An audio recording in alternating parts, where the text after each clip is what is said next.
Roraima teve sua criação em 1962, mas ainda não era um estado, e sim território nacional. Boa parte de seu desenvolvimento começou a partir da década de 70. O estado é forte na exportação de madeira, mas no aspecto econômico é o que menos contribui para o produto interno bruto nacional, com apenas 0,1%. Um dos principais problemas de Roraima são os conflitos pela posse da terra. Recentemente, o estado também tem enfrentado o problema de recepcionar imigrantes venezuelanos. Por lá, a Ordem dos Advogados do Brasil tem se empenhado em trabalhar por uma infraestrutura para a sociedade e melhores condições para a advocacia. Nós vamos conhecer melhor o trabalho no programa OAB Entrevista de hoje, com a série de entrevistas sobre o trabalho das seccionais. Nossa conversa começa agora.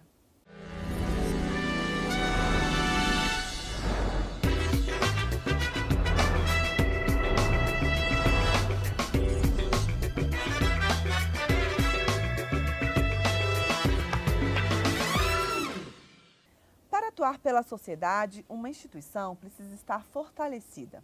Por isso, a OAB do Estado de Roraima tem trabalhado pela valorização da classe e da estrutura da entidade, para que os interesses dos cidadãos também estejam na pauta de ações. A defesa das prerrogativas da advocacia é marcante em todo o trabalho realizado pela atual gestão. Para conversar sobre esse assunto hoje, nós estamos recebendo o presidente da seccional de Roraima da OAB, Dr. Rodolfo Moraes. Dr. Rodolfo, seja bem-vindo ao OAB Entrevistas. Muito obrigado, Ana. Obrigado pela oportunidade de falar, conversar com vocês. Que bom. Vamos começar falando sobre as ações pontuais de prerrogativas, que tem sido uma constante aqui nessa série com os presidentes de seccionais. Dr. Rodolfo, no primeiro ano dessa gestão, a OAB de Roraima ingressou com uma ação civil pública contra o Estado e contra o Sindicato dos Agentes Penitenciários, com o objetivo de garantir o acesso dos profissionais da advocacia e oficiais de justiça às unidades prisionais. Qual foi o resultado dessa ação e quais eram as principais reclamações da classe? No início da nossa gestão, como dito, nós tínhamos um entrave muito grande no sistema prisional, principalmente na maior penitenciária do Estado de Roraima, que é a Penitenciária Agrícola do Monte Cristo, onde por falta de estrutura física e de números de agentes penitenciários, houve uma greve dos agentes com o intuito de esse atendimento da advocacia, do profissional da advocacia, bem como do cumprimento das ordens judiciais através dos oficiais de justiça. E aí nós, através da Comissão de Prerrogativas e da diretoria, entramos com uma ação civil pública contra o Estado e contra o sindicato, impondo que eles realizassem efetivamente esse trabalho, que desse acesso ao profissional da advocacia aos seus clientes e que as ordens judiciais fossem cumpridas. Ou seja, naquele momento sequer estava havendo as audiências, por conta dos presos não estavam saindo para as audiências, nem recebendo intimação e até alvará de soltura. Ou seja, eram pessoas que estavam já prontos para a sua liberdade e não estavam sendo mantidos presos sem a necessidade de ordem judicial. E tinha uma explicação por que isso estava acontecendo? A explicação que eles usaram é que não havia estrutura para atender essa demanda, né? O número de agentes era pequenos e tudo mais. E entendemos nós que não era plausível essa argumentação. Então entramos com a ação civil pública, nós conseguimos uma liminar com multa por cada desobediência à lei federal 8.906 e de ordem judicial, que o Poder Judiciário também não estava sendo atendido, né? O que mais impressionou também foi isso. Então, diante dessa demanda, dessa dificuldade de acesso aos seus clientes, nós ingressamos com essa ação. Está em fase já para ir para a sentença, mas estamos aí, cada vez que há o descumprimento da liminar, estamos informando ao Judiciário sobre essa questão. Dr. Rodolfo, recentemente a diretoria da seccional propôs à Prefeitura de Boa Vista um projeto de lei para incluir como ilícito funcional o desrespeito às prerrogativas da advocacia no Estatuto dos Servidores Municipais. Quais as perspectivas sobre essa demanda? Essa questão, nós nos deparamos muito, diariamente, com o desrespeito das prerrogativas nos órgãos públicos. E isso nos deixava muito angustiado no sentido de abrirmos procedimentos administrativos contra o servidor público e não haver a tipificação da violação das prerrogativas, como ilícito funcional. E aí não se conseguia chegar a um resultado satisfatório no sentido do servidor público desobedecer. O que nós fizemos? Encontramos uma saída, que é propusemos não só ao Executivo Municipal, mas ao Executivo Estadual, a mudança da lei orgânica dos servidores, das duas esferas, no sentido de incluir a tipificação administrativa para as infrações das prerrogativas. Ou seja, estamos aí com um diálogo muito forte com o Executivo Estadual e Municipal e também com o Legislativo Estadual e Municipal, que é a casa onde vai ser apreciada a proposta. Nesse sentido, esperamos que muito em breve essa modificação seja concretizada para que aí sim haja o respeito efetivo da Lei 8.906, a prerrogativa da advocacia, que na verdade não é um privilégio do advogado, né? É um direito do cidadão. Mas que haja, quando houver o desrespeito, a gente consiga impor ao servidor público a devida sanção. Doutor Rodolfo, ao longo desses 3 anos da sua gestão, também foi feito um trabalho de conscientização com magistrados, sociedade, servidores públicos sobre a importância de não se violar as prerrogativas da advocacia. Esse trabalho de conscientização tem surtido algum resultado? Esse esforço tem valido a pena? Tem. Eu vejo que, muito embora sejamos um órgão independente e que a gente possa efetivamente, o nosso trabalho é criticar as coisas que não estão andando de forma satisfatória, mas também somos agentes de transformação.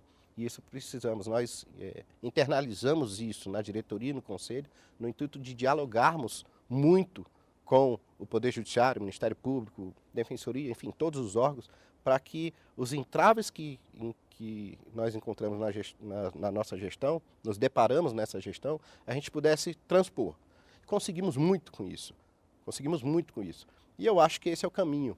Nós tivemos um grande exemplo da nossa atuação nesse sentido, do diálogo, foi quando nós temos ainda em Roraima um sistema prisional precário.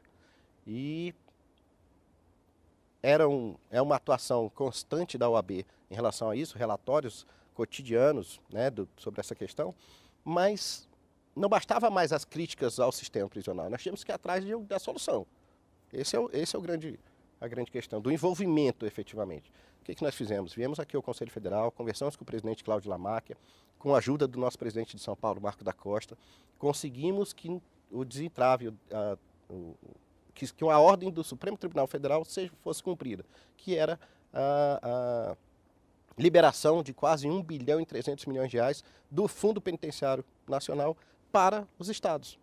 Então, assim, nós sabíamos do problema, mas fomos buscar a solução. Esse é que eu acho que é o papel de toda a sociedade, do envolvimento dos problemas que a gente encontra diariamente para a solução. Não adianta a gente ficar só criticando. Nós temos que envolver. Não adianta a gente falar, o problema é seu, você resolve. Não, o problema é nosso. Todos nós temos a sua parcela de contribuição para a resolução dos problemas. E a OAB tem muito essa característica, né, de propor ações, de propor soluções para problemas que afetam diretamente a sociedade, é muito importante. Inclusive, também teve um empenho importante da seccional para conseguir que advogadas grávidas e lactantes tivessem preferência nas audiências, além de fraudários nas unidades do Poder Judiciário. Vocês conseguiram isso lá? Perfeitamente. Isso também foi com diálogo com o Poder Judiciário, no sentido de darmos esse privilégio às mulheres lactantes, né, que grávidas, né, com prioridade nas audiências, né, um espaço voltado para o acolhimento dessas mulheres, no sentido de termos ambientes preparados dentro das unidades do Poder Judiciário para que ela tivesse aquela reserva, aquele momento de amamentação e tudo mais, e que a gente conseguiu com esse diálogo, com a sensibilidade inclusive do Poder Judiciário. Nós temos lá uma presidente, né, do desembargador Elaine, que viu isso sensível, acolheu isso, viu essa necessidade e prontamente concretizou uma conquista que já havia sido feita na gestão passada também com o desembargador Almira. Então foi com diálogo, mais uma vez, que nós conseguimos resolver uma demanda da mulher que passava despercebido. né? Não só da mulher advogada, da cliente, do jurisdicionado, da mulher que está lá aguardando audiência na questão de alimentos, numa separação judicial, que às vezes, muitas das vezes, não tinha com quem deixar o seu filho. Todas as mulheres que frequentam, de alguma forma, os espaços, a infraestrutura do Poder Judiciário, hoje nós temos esse espaço adequado para isso. Doutor Rodolfo, a seccional também conseguiu uma outra conquista, que era uma luta antiga para a classe, que foi o fim da revista discriminatória no Fórum Criminal. Como que foi a estratégia para se alcançar isso? De novo, o diálogo. Mais uma vez, a gente demonstra que o diálogo, a gente consegue avançar em muitas das questões.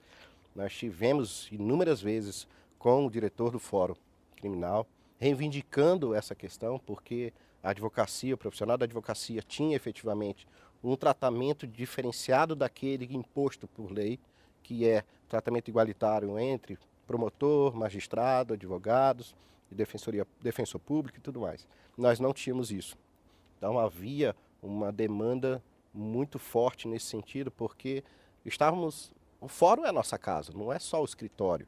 Nós, quando estamos dentro do fórum, fazendo audiência, indo buscando processo,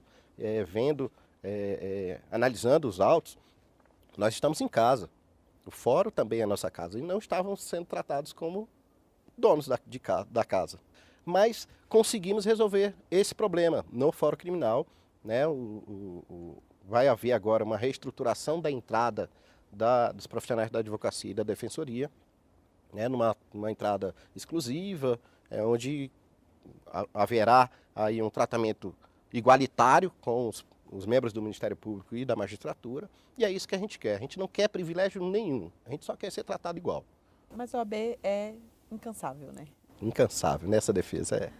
Sem infraestrutura, qualquer atuação pode ficar prejudicada. Por isso, a OAB de Roraima tem se esforçado para proporcionar à advocacia melhores condições. O presidente da seccional de Roraima, Dr. Rodolfo Moraes, está conosco hoje no OAB Entrevistas e vai listar todas essas ações de infraestrutura pela classe no estado. Dr. Rodolfo, logo que o senhor assumiu em 2016, a sua gestão traçou uma estratégia de revitalizar espaços que são importantes para a advocacia utilizar, que são salas nos tribunais, nos presídios, nas delegacias. E vocês realmente conseguiram fazer, assim, foi uma força-tarefa que conseguiu alcançar espaços que estavam desativados. O Estado, inclusive, já tinha disponibilizado para a advocacia, mas não havia condição de se usar, de estar ali para trabalhar, para atuar pelo processo e estar ali na sua indispensabilidade pela administração da justiça. Qual é o reflexo desse trabalho de resgate desses espaços e como isso tem colaborado para a atuação profissional no Estado? Olha, os espaços que nós encontramos, os espaços que nós temos, a advocacia, a OAB, ela serve de apoio ao profissional da advocacia em toda a sua atuação. Então, nós tínhamos espaços já sedimentados, consolidados no Fórum Civil e no Fórum Criminal, também num diálogo muito forte com o Poder Judiciário, e avançamos nesse sentido nas unidades prisionais e na delegacia, na Polícia Federal, na Justiça Federal e no TRE, Tribunal Regional Eleitoral.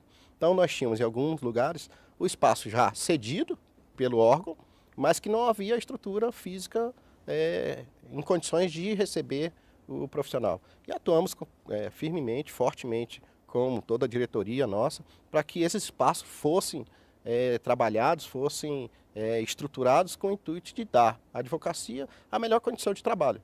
E aí temos todas essas nas unidades prisionais, na Polícia Federal, colocamos computadores, colocamos impressoras, scanners, e que possibilita o profissional, ainda que minimamente, mas possibilita o profissional fazer um atendimento, fazer uma petição, enfim, fazer concretizar a sua atuação naqueles órgãos. Importante. A atual gestão também disponibilizou um escritório compartilhado para a advocacia com toda uma estrutura, como acontece nas salas de advogados na justiça, também colocou um espaço privado, né, para a advocacia, com equipamento, internet, telefone, secretário, para que o advogado que não tem um escritório possa trabalhar. Essa iniciativa beneficia principalmente o pessoal que está iniciando na carreira? Também. Ela não é voltada só para o jovem, o advogado de início de carreira. Ela serve para qualquer advogado. Essa foi a demanda da nossa comissão da Jovem Advocacia, que percebeu que o jovem advogado, assim que recebia a carteira, que ainda não tinha condições de estruturar um ambiente para o atendimento de seus clientes, até para peticionamento, estavam fazendo, a gente se deparou com muitos colegas que tinham seus escritórios nos próprios carros, né? Trabalhando para cima e para baixo ali, com a procuração, pedindo ajuda e utilizando de algumas salas da própria OAB. E aí surgiu a ideia de nós montarmos um escritório e disponibilizarmos isso para a advocacia. Então hoje nós temos um escritório compartilhado, esse projeto concretizado na nossa gestão, no sentido de dar essa condição profissional para aqueles que não têm estrutura, né?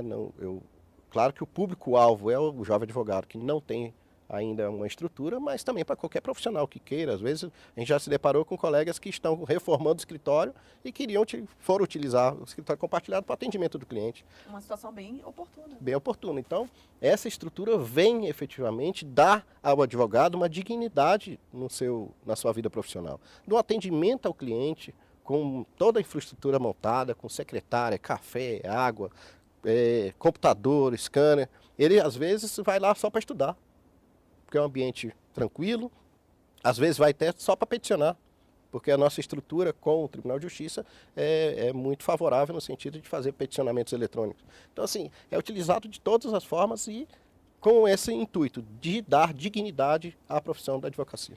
Inclusive, você falou aí do peticionamento eletrônico, eu queria que você falasse do impacto do Projude, que desde o ano passado, os profissionais da advocacia eles passaram a contar com o apoio de um colaborador da seccional, tanto para o cadastro no Projude, como para buscar soluções no dia a dia em relação a problemas encontrados no processo judicial eletrônico. A gente sabe que hoje a principal dificuldade para a advocacia é porque não é uniformizado esse sistema, então existem várias plataformas, diferentes sistemas, softwares, e às vezes isso atrapalha a atuação do advogado. Qual foi o impacto do Projude e desse suporte que a seccional está dando para a classe? Eu queria te dizer que às vezes atrapalha não, toda vez atrapalha. Os sistemas, o advogado, o profissional da advocacia, além de estudar direito diariamente, ele precisa agora estudar informática. E esse é o grande entrave, porque muitas das vezes a nova geração, ela já conhece, já está mais disposta para isso, já tem um conhecimento relativo a respeito disso, mas muitos profissionais que já estavam atuando não têm qualquer conhecimento de informática.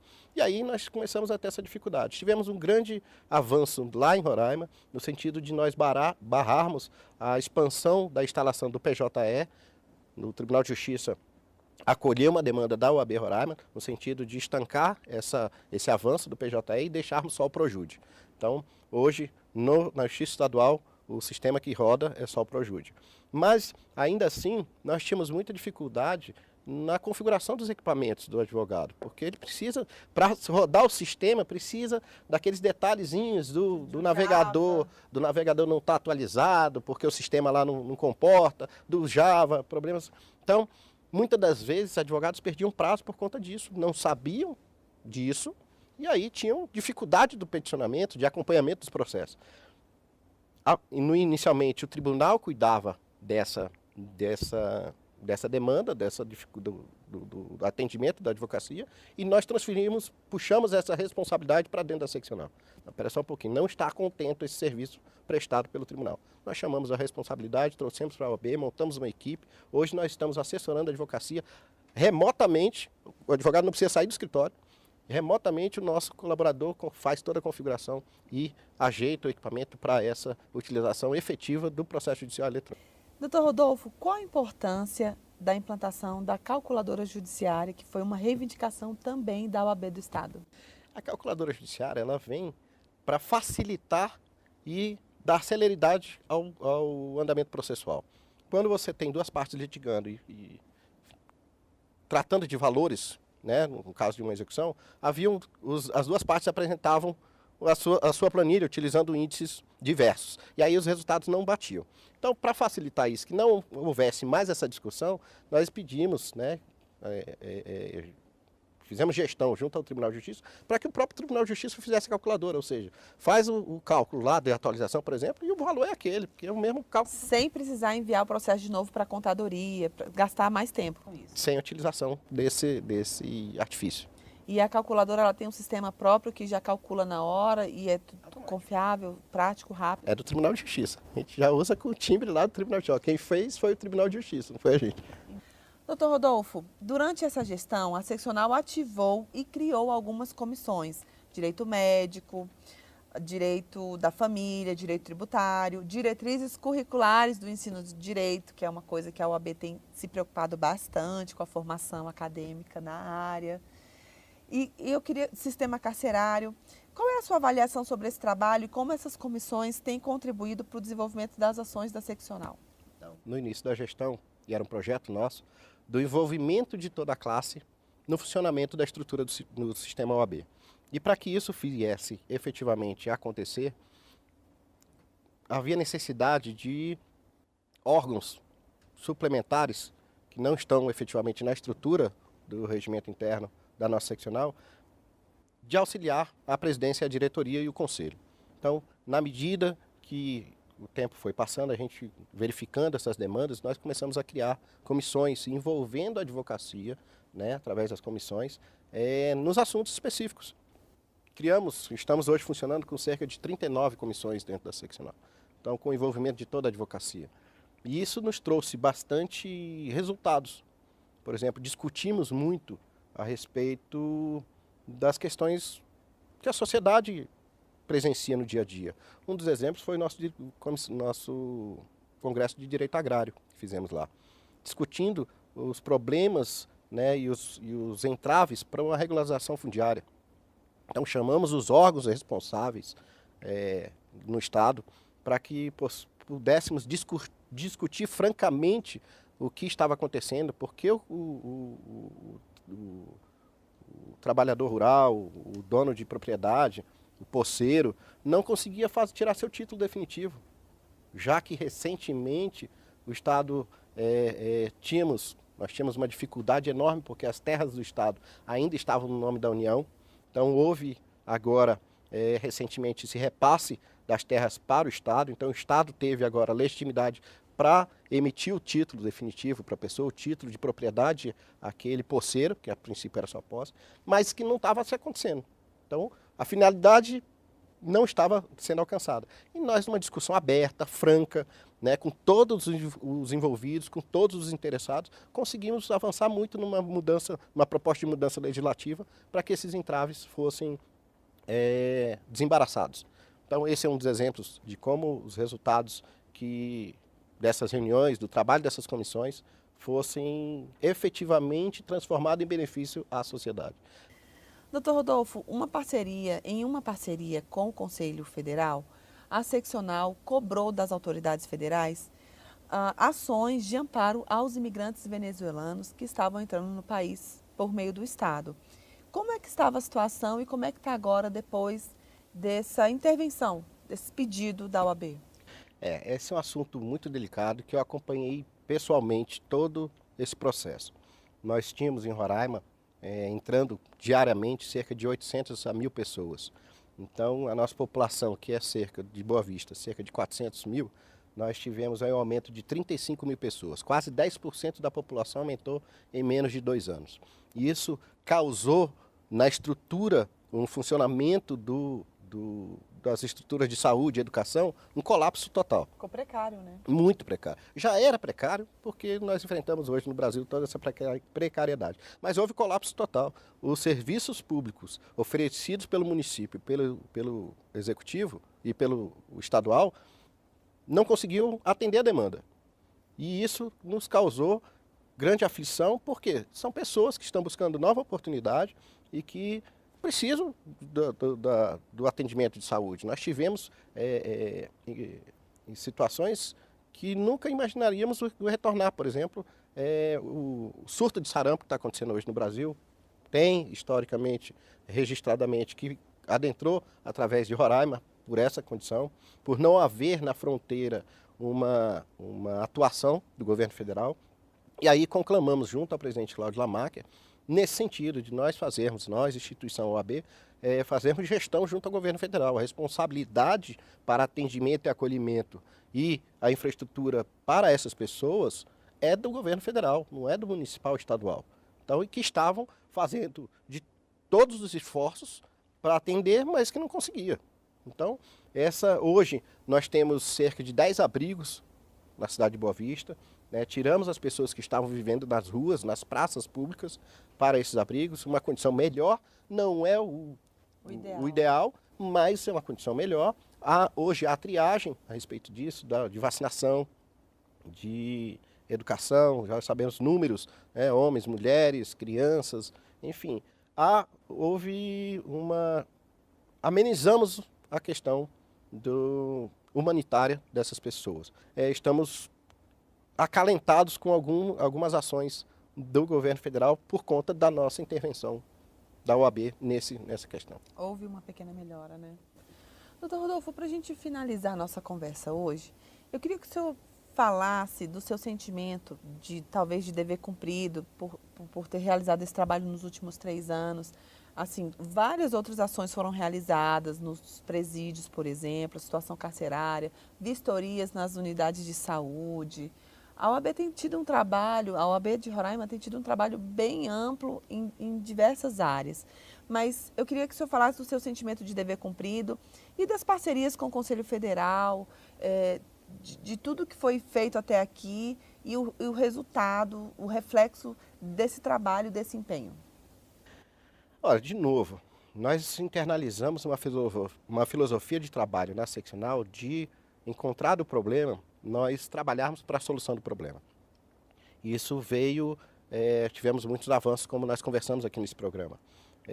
Essa parceria com o Conselho Federal, nós alcançamos vários objetivos. Assim, o dever cumprido, eu acho que temos esse sentimento. Mas eu quero dizer mais, a nossa equipe trabalhou, nós viemos com uma proposta para a advocacia roraimense de um projeto.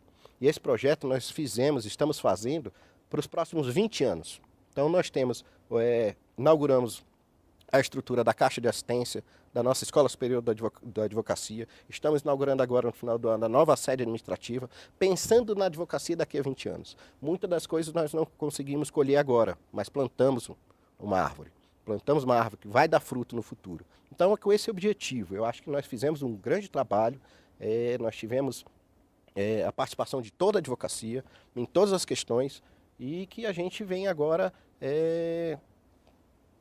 finalizar essa gestão aí com uma aprovação de quase 90%. Né? Isso demonstra efetivamente que nós estamos no caminho certo. Claro, fizemos ali um checklist das nossas propostas que colocamos no processo eleitoral e que estamos com quase 98% de atendimento disso. Então, aquelas outras questões pontuais não dependem da gente, mas eu acho que é isso, a gente tem que pensar no futuro. O que precisa, os gestores, não só do sistema OAB, qualquer lugar, planejamento. Esse é o grande nome que deu essa concretude de ações para a nossa gestão, que foi planejamento. Que bom. Eu gostaria de parabenizá-lo por esse trabalho e agradecer sua participação hoje aqui no OAB Entrevistas. Eu que agradeço, Ana. Muito obrigada. E o programa de hoje fica por aqui, mas continue conectado com a gente nas redes sociais do Conselho Federal da OAB e também por meio do site oab.org.br. Obrigada pela companhia e até semana que vem.